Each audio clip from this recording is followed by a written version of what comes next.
आप सभी को जय मसीह की। आज हम बात करने वाले हैं गुप्त में आराधना के विषय में, और गुप्त में आराधना कैसे होती है इसके विषय में। क्योंकि कई बार ऐसा होता है कि बहुत से विश्वासी हैं या गैर विश्वासी भाई बहन हैं जो लोग कहीं ना कहीं यह प्रश्न करते रहते हैं या मन में विचार करते रहते हैं कि यीशु मसीह जो बचपन में तो उसका वर्णन है, लेकिन बीच में उसका कोई भी कार्यों का वर्णन नहीं है, और फिर अचानक से वो आता है और बपतिस्मा लेकर सेवकाई करता है, तो बीच के जो उसके जीवन है उसका वर्णन क्यों नहीं है। वो बचपन में उसका वर्णन तो हम सुने हैं, लेकिन बचपन के बाद उसके तमाम जो बाकी उम्र था वो करीबन कम से कम 15 से 20 साल की उम्र में वो कहाँ था।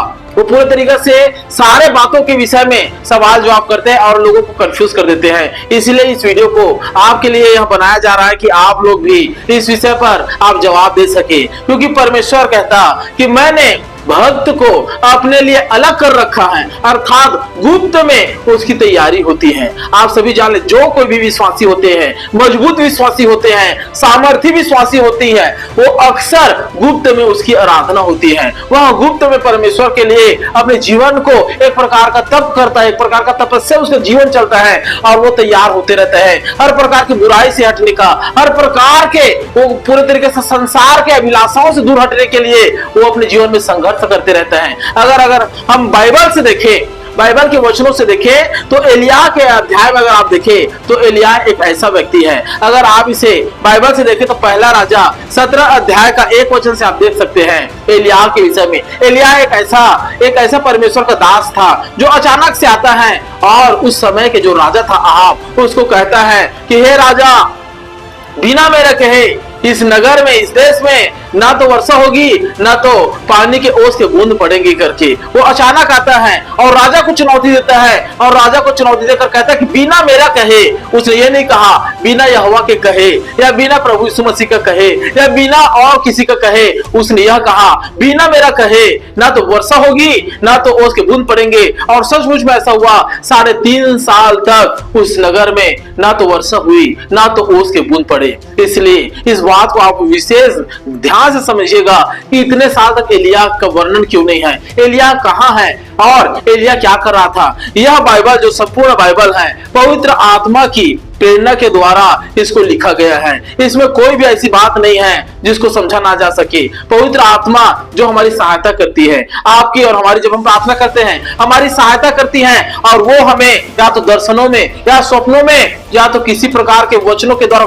पर्सनली बात करके उस भेदों को बताती हैं कि उस समय में क्या घटना है और क्या है। क्योंकि संपूर्ण वर्णन अगर करते कि वो कहाँ नहाता है, कहाँ खाता है, किधर जाता है, किधर उसके रहने का स्थान है, ये सारे अगर वर्णन करते तो हम समझते हैं कि पूरे तरीके से पूरे हर एक किताब भर जाता।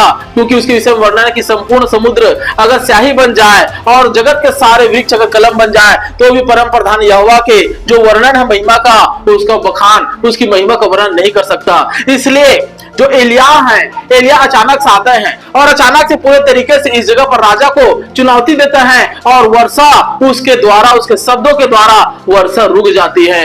और वो 1-2 दिन के लिए नहीं, 1-2 वर्ष के लिए नहीं, 3.5 वर्ष के लिए वो वर्षा रुक जाती है। और हम क्या देखते हैं कि आगे चलकर जो राजा था, उस जो अहाब राजा था, उसकी पत्नी इजबेल, और वो पूरे तरीके से अपने देवता को प्रसन्न करती है, जो बारिश का देवता है, बाल-जबूल, बाल नाम से चलता है, बाल-जबाल, जो पूरे तरीके से बारिश का देवता होता है, उसको पूरे तरीके से प्रसन्न करता है, पूरे तरीके से यज्ञ अर्घ सब चीज चढ़ाता है, लेकिन वर्षा नहीं होती है। तब क्या होता है कि वो लोग एलिया को ढूंढते हैं कि एलिया कहाँ है, एलिया को ढूंढो। उसने कहा कि वर्षा नहीं होगी, तो क्यों वर्षा नहीं हो रही है, क्या उसकी वजह है, वो ऐसा क्या करता है, किसकी आराधना करता है, किसका क्या करता है, उसको ढूंढो करके। और उसको जब सब लोग ढूंढ रहे थे तो नहीं पा रहे थे। फिर अचानक परमेश्वर कहता है कि एलिया जा और अपने आप को प्रकट कर, अपने आप को अहाब को दिखा, मैं वर्षा करने पर हूं करके। इससे पहले एलिया कहाँ था, तो आप सबको यही बता दूं कि एलिया को परमेश्वर पर्सनली तैयार कर रहा था। एलिया को पूरे तरीके से परमेश्वर अपने लिए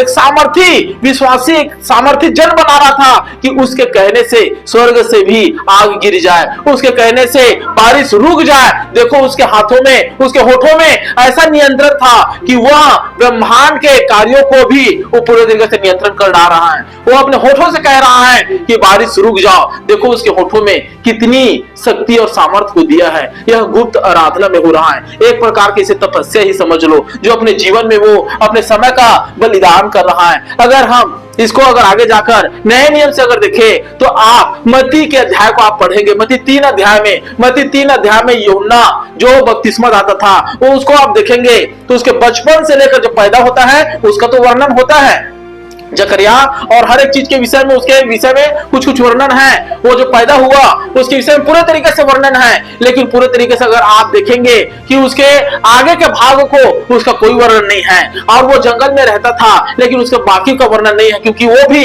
अपने समय को, अपने गुप्त आराधना को, गुप्त महिमा को पूरे तरीके से परमेश्वर को दे रहा था। और वो ऐसा सामर्थी होकर निकला, अपना पूरा बचपन परमेश्वर की पूरे तरीके से आराधना में, तप में और उसके प्रार्थना दुआ में समय बिता दिया। और परमेश्वर ने उसे ऐसा सामर्थ्य बनाया कि वह जब आया तो स्वयं प्रभु यीशु मसीह को बपतिस्मा देने के लिए खड़ा हो गया और प्रचार करता। पहला प्रचार बपतिस्मा का करता है कि मन फिराओ क्योंकि परमेश्वर का राज्य निकट है। स्वयं प्रभु यीशु मसीह आकर उसके तले, उसके नीचे में क्या करता है, बपतिस्मा लेता है और कहता है कि मुझे तो तेरे ही हाथ में बपतिस्मा लेना अवश्य है। जबकि यूहन्ना कहता है कि हे प्रभु मुझे तो तेरे लिए, मुझे तुझसे बपतिस्मा लेना चाहिए, लेकिन यीशु मसीह साफ साफ कह देता है कि नहीं, ऐसे ही होने दे, मैं तेरे हाथों से बपतिस्मा लूंगा करके। अब सोच कर देखो, प्रभु यीशु मसीह को बपतिस्मा देने वाला कोई नॉर्मल व्यक्ति होगा? कोई 2-4 दिन के लिए प्रार्थना करने वाला व्यक्ति होगा? या 2-4 साल तक प्रार्थना करके गिड़गिड़ाने वाला ही व्यक्ति होगा? उसके लिए कितना परिश्रम चाहिए विश्वासी भाइयों और बहनों। आप सब समझ सकते हैं कि जो प्रभु यीशु मसीह को बपतिस्मा दे, जो जगत का निर्माण करने वाला है, तो उसके लिए कितना परिश्रम की जरूरत होती है। इसलिए अगर आप यीशु मसीह के भी जीवन को देखें तो यीशु मसीह का बचपन का वर्णन है, लेकिन बीच का वर्णन नहीं है। बीच में कहां है? तो ऐसा होता है कि बीच में केवल परमेश्वर की ओर अपना ध्यान और परमेश्वर की ओर कार्य चलता है। उसके विषय में कोई नहीं जान पाता कि वो कहां है और क्या कर रहा है करके, क्योंकि परमेश्वर भक्त को अपने लिए अलग कर कर तैयार करता है। और देखो, प्रभु यीशु मसीह भी अचानक आता है बपतिस्मा दाता के पास और बपतिस्मा लेता है, और वो पूरे तरीके से उसकी परीक्षा ली जाती है इब्लीस के द्वारा, और परीक्षा में वह खड़े उतर कर सेवा कार्यों को पूरा करता है। एक निश्चित समय ठहराया रहता है हमारे लिए भी, आपके लिए भी एक सही समय, एक निश्चित समय ठहराया गया है कि उसी निश्चित समय में आप उठे, सेवा करें, बल प्राप्त करें और परमेश्वर के कार्यों को पूरा करें। क्योंकि परमेश्वर जो हमारा सेनाओं का यहोवा है, वो यही चाहता है मेरे विश्वासी भाइयों कि आप गुप्त में आराधना करें, ऐसी आराधना करें जैसे यीशु मसीह अपने शब्दों से बोलता है कि जब तू कभी प्रार्थना करे, अपने द्वार को, अपने खिड़की दरवाजे को बंद कर दे, तू भीतर में ऐसी प्रार्थना कर क्योंकि तेरा पिता जो गुप्त में है वह तुझे देखता है करके। इसलिए आप सब निश्चय आज जो प्रार्थना कर रहे हैं, आज जो तैयारी कर रहे हैं, भले आपको आज कोई नहीं जानता, लेकिन एक समय में हजारों और लाखों लोग आपको जानेंगे, आपकी सामर्थ्य को देखेंगे, आपकी महिमा को देखेंगे, क्योंकि हमारा परमेश्वर हर एक को उठाता है, बल देता है और रुकावों को नहीं ऊंचे उठाता है। इसलिए निश्चय आज आप तैयारी करें और पूरे तरीके से ऐसे सवालों जवाबों में उलझे ना रहे, आप केवल परमेश्वर की ओर रहे, क्योंकि गुप्त में अपने सेवकों को, अपने भक्तों को तैयारी करता है और आगे लेकर जाता है। निश्चय अगर इस संदेश को आप समझे होंगे तो अपने ध्यान को इस वचन को लगाए। गुप्त में परमेश्वर सबको तैयार करता है और बुलंद उपलब्धि में लेकर चलता है। आप सबको परमेश्वर ऐसे ही बुलंद उपलब्धि में लेकर चले। आप सबको जय मसीह की।